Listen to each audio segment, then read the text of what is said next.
Thank you for joining us for Working Through the Word, a ministry of the Richmond Church of Christ. Let's join our pulpit minister, Mike Johnson, as he brings today's lesson. For a number of people, genealogical research is a hobby. They spend a lot of time going through all kinds of records and discovering, finding, connecting people and creating these massive family trees. Well, I appreciate someone here who did that for me. I'm not going to tell you who it is because then everybody will run over there, maybe. But here's the point. I appreciate it. It looks really neat to think about what your past was and all the people that are connected there, and it just is fascinating. This statistic appeared with Ancestry.com, and I'm sure there are other sites that have data, but this particular site claims that they do over 1 billion data searches every month. It sounds like to me that there are a lot of people who are trying to figure out who they are. I remember as a high school student, one of our elders had 4 daughters. And one day we get the news that one of the daughters had gone to South America, to the tip of South America. And she was going to spend ever how long it took to hike from the southernmost tip to the northern part of South America. Now, that seems like a very interesting thing. If you're into hiking, no one would say, well, that doesn't make any sense. That probably is good for people who hike. But here's what she said. I'm going to do this to find myself. To find myself. Today, are you trying to figure out who you are? Are you trying to find yourself? It seems like a lot of people are. There are a lot of people who are confused. There are a lot of people who are depressed. There are so many people who just can't seem to find their way. One of the 7 wonders of the world that I want to consider today, I wonder, who am I? Now, on the one hand, that might seem a strange question because you are who you are. Think with me what the psalmist said in this psalm, Psalm 8. In verses 1 and 2 and in verse 9, the psalmist said that God is glorious. And everything about Him is glorious. He has an excellent name, verse 1. His glory can be seen in all of the heavens. God is glorious. That's who He is. He says in verse 3, God's work is also glorious. God is glorious Himself. His work is glorious. He says that you can look into the heavens and you can see it. Look what He did. He made everything that He is, and it is glorious. And He says He proclaims His glory. He finds it being proclaimed out of the mouths of children. who are able to acknowledge that, yes, I believe in God. It is children who have a natural affinity for God and knowing who God is. It's later in life when people begin to challenge the name of God. And in doing so, his enemies are frustrated because God is who he is. He says in verse 3, I think about the work of your fingers. I think about the moon and the stars. God is glorious. God's work is glorious. But what about man? The psalmist was standing maybe outside. Of course, you know, David wrote most of the Psalms, and he was a shepherd boy, and he would be outside, and he was a musician, and he's playing, and he's writing poems, and he's writing songs, and he's singing about everything that he sees. Maybe you have done what he did. I remember we used to have, in our youth group at church growing up, we used to have an event that every time there were going to be massive shooting stars, the youth group would go to this particular place that was very clear, and we would all just lie down on the ground and watch the shooting stars. Maybe you've done that. Imagine the psalmist. He's outside on a very clear and starry night. And he looks up at the heavens and he says, what is man that you are mindful of him? And the Son of Man that you visit him? I think the psalmist was looking at the vastness of the universe. I think he was seeing all of the greatness and all of the glory that was around him, and he thought, how can you care about us? What does he say? You made us a little bit lower than the angels, but you crowned us with glory and honor.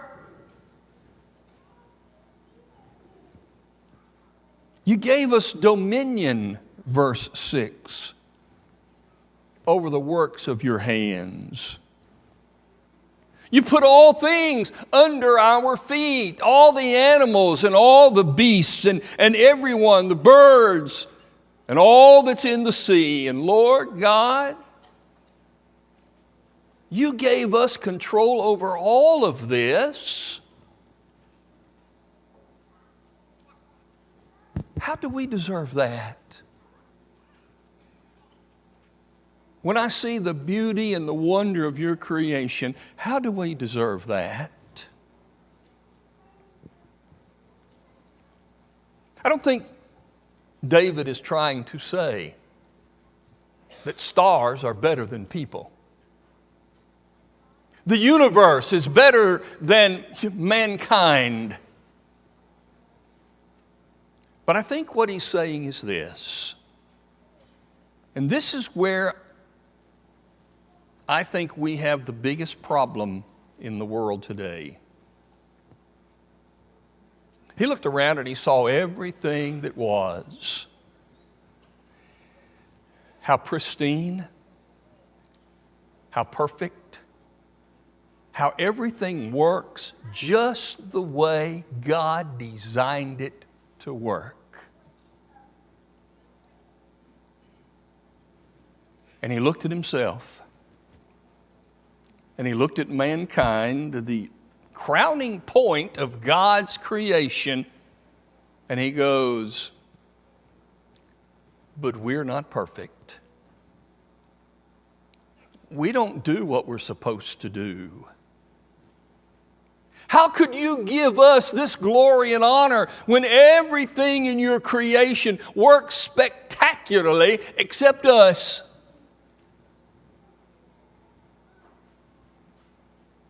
So David would say, who am I?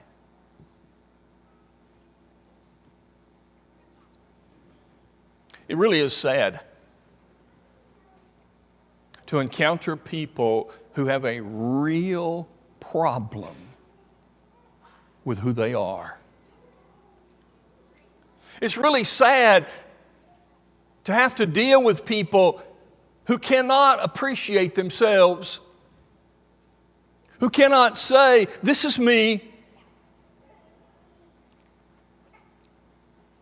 I want to give you some encouragement today, and I want to give you some challenge today as we answer this question, who am I?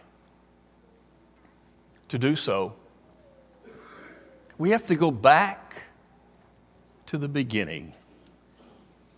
And we have to let God answer the question for us. Number one, you are a created being.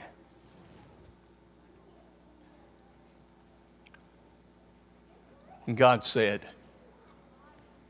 let us make man in our image and after our likeness. Genesis 1:26. God made you. God made me. How much glory and honor does that give you and us? Would you rather know that you are the product of the creation of the God of the universe? Or would you rather believe that you are an accident of millions of years of coincidences and accidents? In fact, on your family tree, literally, they say, are monkeys and other beasts that over time have evolved to become you. What have we done in our country and around the world teaching children that kind of garbage? We've taught children that they are not valuable. They're not special. They're no different than the slime that they can find on the ground. Because after all, that's where you started. And then we wonder, why is it that these children can't figure out who they are? Why is it they have a problem with themselves?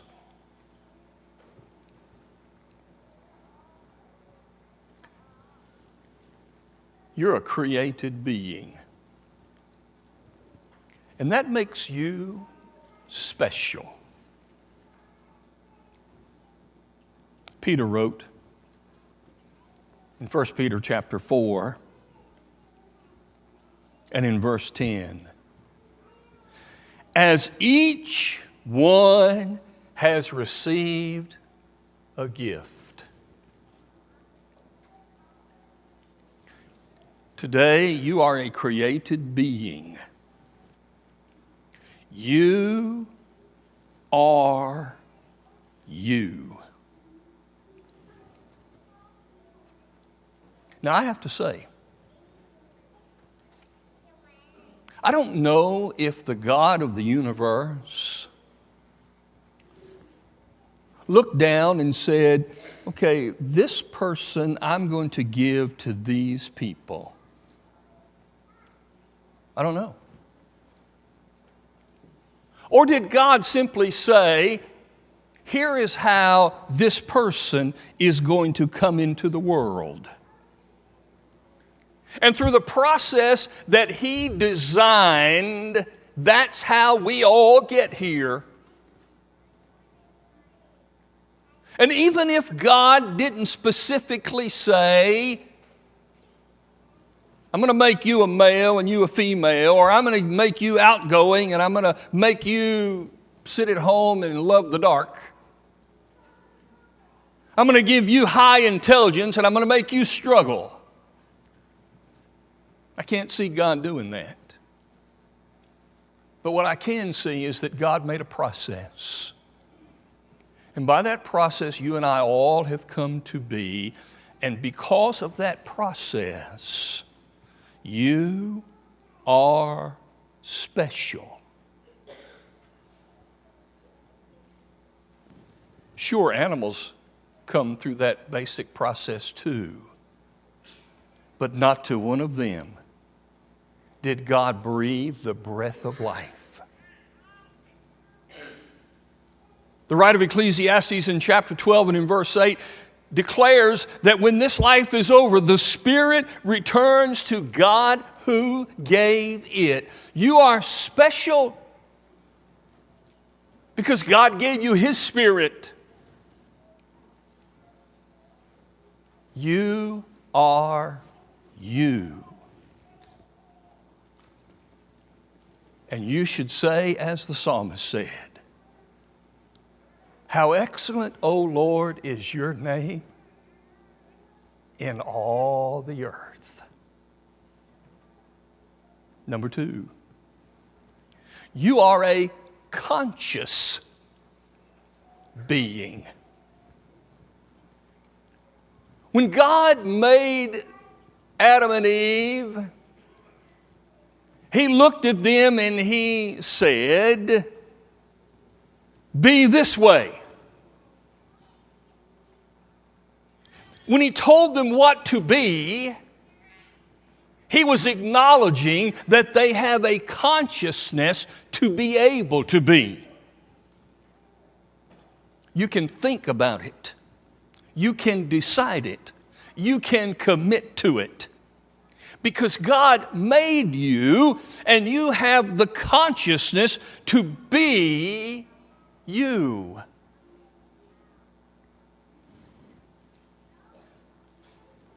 Peter would say also in 1 Peter 4,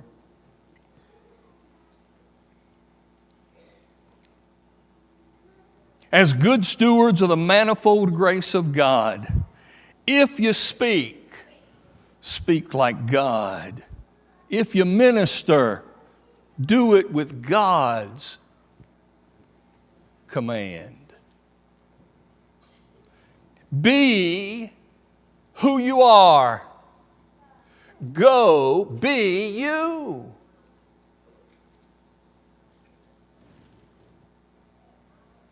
God made you special. And nobody else can be you. Nobody else can be the exact person that you are. Even identical twins are unique individually.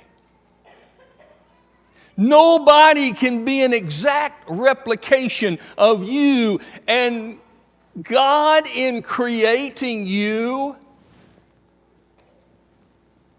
gave you a consciousness to know who you are. And He says, now go be who you are. How excellent, O Lord, is your name in all the earth. Third, you are a controlled being. When He said to that first couple, you should have dominion over everything. And the psalmist said the same thing. You put us in charge. We are over all of these things. God made you a controlled individual, meaning you have responsibility.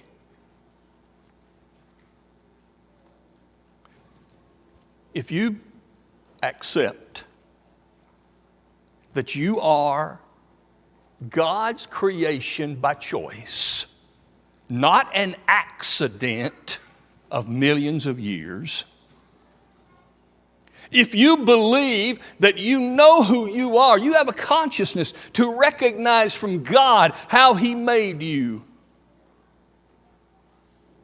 then He expects you to take responsibility for who He made you to be. Peter would declare, in this way we glorify God.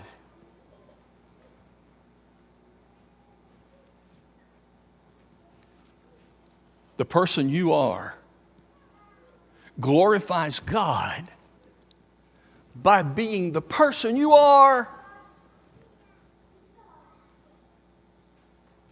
And sadly, people who try to change who they are, not change their habits, but change who they are dishonoring the God who made them. They are dishonoring the process that God put in place to make them.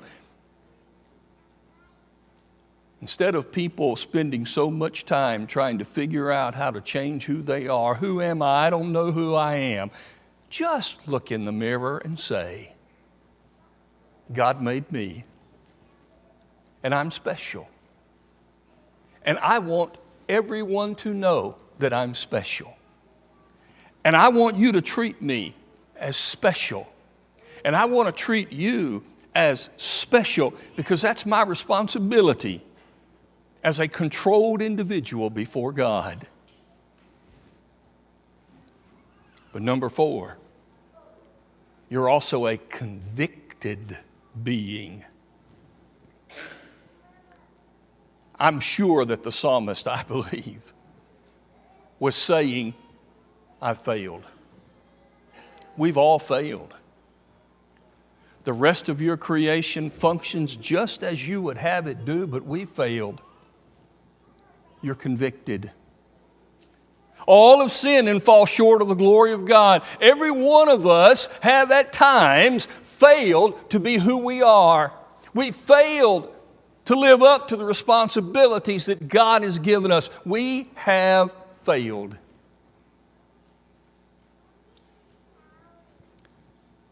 But God, right at the beginning, when they failed, planted a seed, the seed promise. And in that seed, one day would spring forth hope for all mankind. If you're struggling with who you are, if you're having a problem dealing with the person that God made you, turn to Jesus as the hope for your life, to help make you appreciative of who you are, glad to serve the Lord where you are.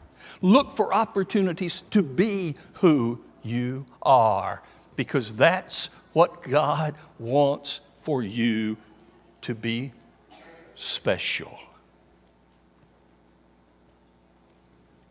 You are created by God, conscious of who you are, controlled in your creation by the God who made you, and convicted that sometimes you mess up, but God provides the hope today.